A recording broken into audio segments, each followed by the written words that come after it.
the flood. After a long time, many people were living in the world.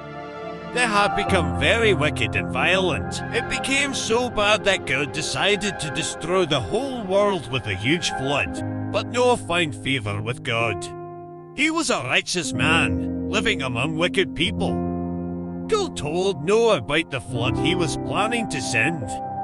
He told Noah to build a huge boat. God told Noah to make the boat about 140 meters long, 23 meters wide, and 13.5 meters high. Noah was to build it with wood and to make 3 levels, many rooms, a roof, and a window. The boat would keep Noah, his family, and every kind of land animal safe during the flood. Noah obeyed God. He and his 3 sons built the boat just the way God had told them. It took many years to build the boat because it was so big. Noah warned the people about the flood that was coming and told them to turn to God. But they did not believe him.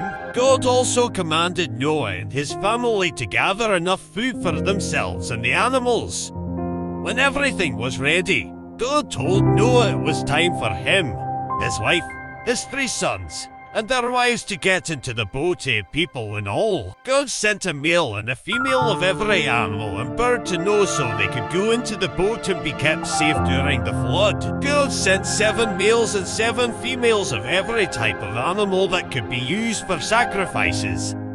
When they were all in the boat, God himself closed the door. Then it began to rain, and rain, and rain. It rained for 40 days and 40 nights without stopping. Water also came gushing up out of the earth. Everything in the whole world was covered with water, even the highest mountains. Everything that lived on the dry land died, except the people and animals that were in the boat. The boat floated on the water and kept everything inside the boat safe from drowning. After the rain stopped, the boat floated on the water for 5 months. And during this time the water started going down. Then one day the boat rested on the top of a mountain, but the world was still covered with water. After 3 more months, the tops of the mountains were visible. After 40 more days, Noah sent out a bird called a raven to see if the water had dried up. The raven flew back and forth looking for dry land, but it could not find any. Later Noah sent out a bird called a dove, but it also could not find any dry land, so it came back to Noah. A week later he sent the dove out again, and it came back with an olive branch in its beak. The water was going down, and the plants were growing again. Later Noah sent out a bird called a dove, but it also could not find any dry land, so it came back to Noah. A week later he sent the dove out again, and it came back with an olive branch in its beak. The water was going down, and the plants were growing again. Noah waited another week and sent out the dove a 3rd time. This time, it found a place to rest and did not come back. The water was drying up.